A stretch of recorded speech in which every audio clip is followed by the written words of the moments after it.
Hello friends, welcome to Sushma சமையல். இப்போ ஒரு மிக்ஸி ஜார் வச்சுக்கோங்க. அதில் அரை கட்டு மல்லி இலை சேர்த்துக்கோங்க, 4 பச்சை மிளகாய் சேர்த்துக்கோங்க, 1 இன்ச் அளவுக்கு இஞ்சி, 8 பூண்டு பல், 1/4 டீஸ்பூன் அளவுக்கு சோம்பு சேர்த்து நல்லா கரகரப்பாக அரைச்சி எடுத்துக்கோங்க.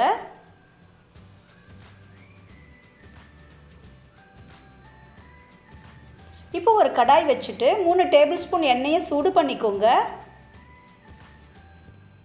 இப்போ அரை டீஸ்பூன் கடுகு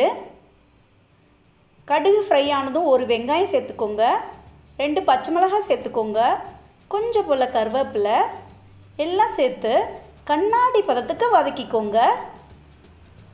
இப்போது நம்ம அரைச்சி வச்சோம் இல்லையா, அந்த மல்லி பேஸ்ட்டை சேர்த்துக்கோங்க. தேவையான அளவுக்கு உப்பு சேர்த்துக்கோங்க. நல்லா 1 நிமிஷம் எண்ணெயில் வதக்கி விட்டுக்கோங்க. இது கூட 2 கப் அளவுக்கு வடித்த சாதம் சேர்த்துக்கோங்க. நல்லா மிக்ஸ் பண்ணிக்கோங்க.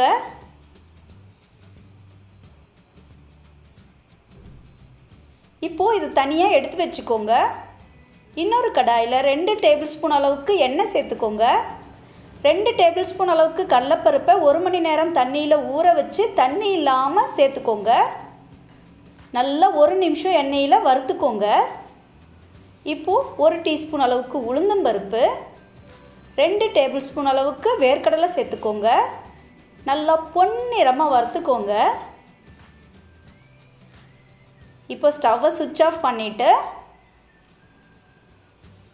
இந்த தாளிப்பை நம்ம ரெடி பண்ணி வச்சுருக்க சாதத்தோடு மிக்ஸ் பண்ணிக்கோங்க. அவ்வளோதான், நம்மளோட டேஸ்டியான மல்லி சாதம் ரெடி.